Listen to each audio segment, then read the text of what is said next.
Hey Writer Nation, back at it again with the Boston mini vlog. This time, I was only there for 2 nights, spent in this beautiful luxury studio apartment on the East Pier on the cheap for about $500 for the whole weekend.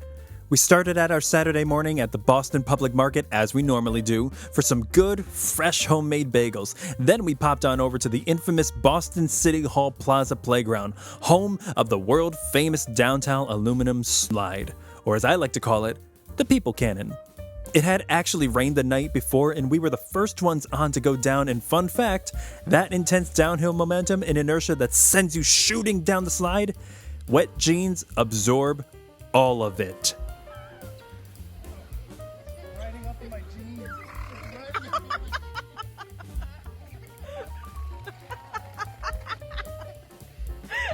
Next, we took a walk along the Boston Commons and stumbled upon the most charming 4-story bookstore in Boston, Beacon Hill Books and Cafe.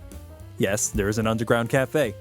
It was beautiful. The selection, the atmosphere, the little toy train that went around the kids section. I even had a moment with one of the employees.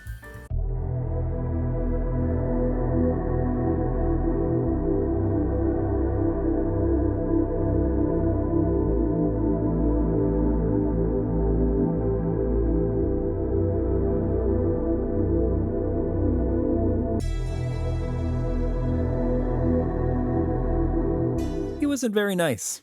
We took some time to appreciate Faneuil Hall.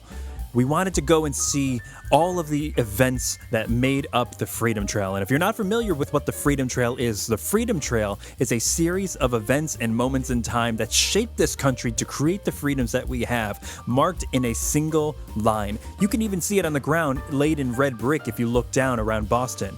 Every single event shaped where this country was, who we are today, and how hard we fight for our freedoms that we enjoy.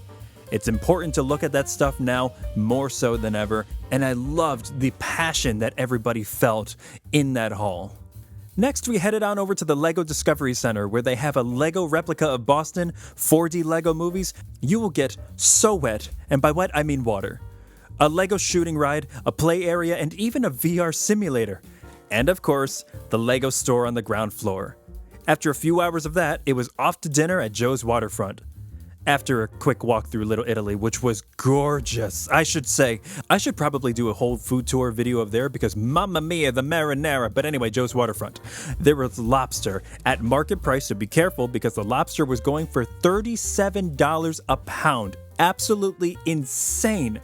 I chose to get their Cure Burger, which is an 8-ounce patty, boneless baby back ribs, bacon, cheddar, onion jam, arugula, crispy onion, and over easy egg, chipotle aioli, and fries. I gotta tell you, I could not smush that thing down enough to fit it all in. After that, it was back to the studio to get some rest for day 2, which started off with a walk through Chinatown. There was a woman in the basement trying to sell me batteries for the longest time. Like, lady, shut up! I know what objects need batteries. Anyway, we strolled along and found some of the best boba tea I've ever had at Cafe Dark. And of course, some good miso ramen before heading home. So until we meet again, my lovely freedom-fighting town of brick and dreams, stay creative.